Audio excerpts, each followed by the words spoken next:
От самото начало аз имах една темичка в главата, всъщност мелодията на припева, която ми се въртеше в главата от няколко дни. Отидох в мой приятел Коцето, всъщност, с който поддържам връзка от Гласа на България. И там също един мой приятел Теодор беше в тях и седнах на пианото, почнах да я свиря. И те дойдоха около мен и почнахме да я поправяме и да добавяме нови неща. Настрани имаше няколко текста. Взехме един текст. Въобще не съм замислял нищо подобно. Така всичко стана на... Получи от някъде вдъхновение. Да, взехме текста на Кати. Кати се казва момичето, което е написало текста. Много й благодаря за това. Взехме текста и направихме песента изключително бързо, за 3-4 часа. На другия ден записахме демото и беше абсолютно готово, само оставаше да се запише професионално студио. Когато ти се раждат такива идеи, ти казваш, че хрумва ти идеята, започвате да работите върху нея. Почивате ли си или направо работите до момента, в който песента е готова? Не спите, не излизате, докато песента не стане? Значи трябва всичко да стане наведнъж, защото вдъхновението ти може да се изпари в следващия момент, така че седнеш ли, си завършваш работа до край, няма такива почивки и така нататък. И какво изразяваш в тази песен? Какво е чувство? В тази песен любовна история, тъга, изключително емоционална песен. Изживявал съм такива моменти, това, което се случва в песента, но определено не в толкова засилено, колкото е описано в песента.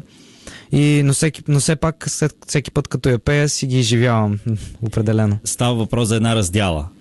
Нещо такова, да. Всъщност, жената, която обичаш, не ти е вярна, ти искаш въпреки това да си с нея, само че принципите ти не ти позволяват да бъдеш с нея, защото си имаш някакви принципи все пак.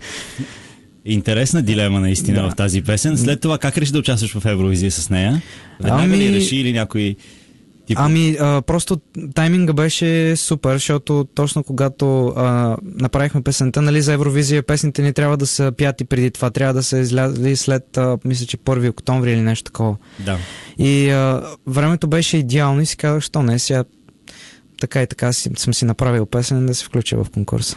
Да чуем сега, след което ще продължим да говорим. Тодор и Still Love You. Ти всъщност като артист Тодор Гаджалов ли се представяш или Тодор само? Тодор Гаджалов. Тодор Гаджалов и Still Love You. Хубаво, приятна песен, претендент за наистина за Евровизия. Поздравления! Благодаря. Аз си представям, видео има ли тази песен? Обмисляме с видеоклип. Още не е на 100% сигурно, но се надявам, че ще я направим.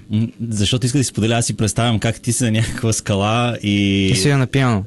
Не на пиано. Стоиш на скалата, сам, чудиш се какво да правиш, някакъв вятър, може би, или гарги летят там. Това е добра идея, между другото.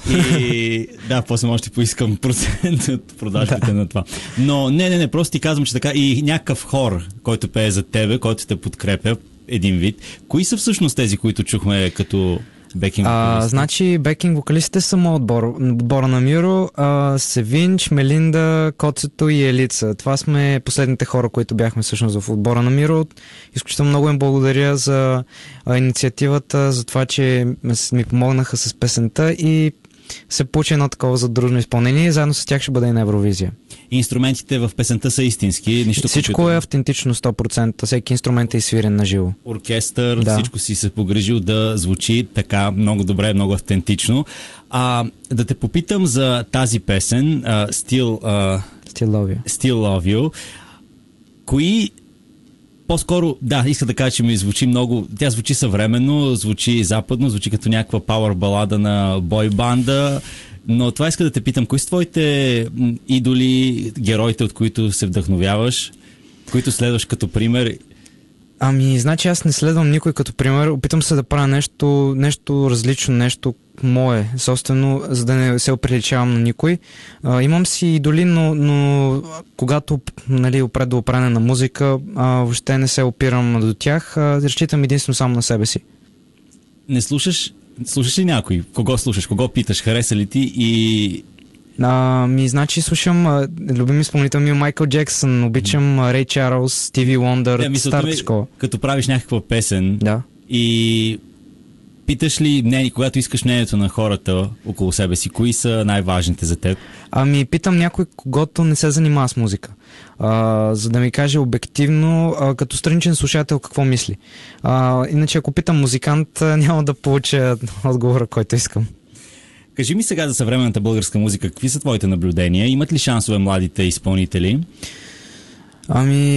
Има шанс, но трябва да са страшно упорити, защото в България е много трудно да се преуспее с поп-музика.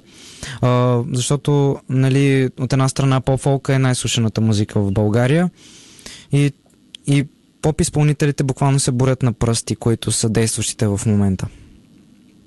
Какъв е проблема тогава на българската съвременна музика? Само поп-фолка ли? Ако приемем, че това все пак се случва от повечето хора, защо да го наричаме проблем?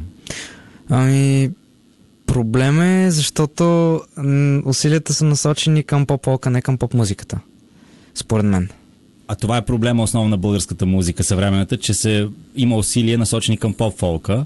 Ако приемем, че поп-фолка се слуша повече и хората се радват, като го слушат, защо тогава да има усилия към българската поп-музика? Не мога да кажа. Но ти не си много за да се включват, да речем, елементи ориенталски в съвременна поп-българска музика и това да бъде уникалното българско звучене. Не знам, не мога да си го представя това нещо дори. Да, за сега звучи това, което си направил добре. Още веднъж поздравления. Благодаря.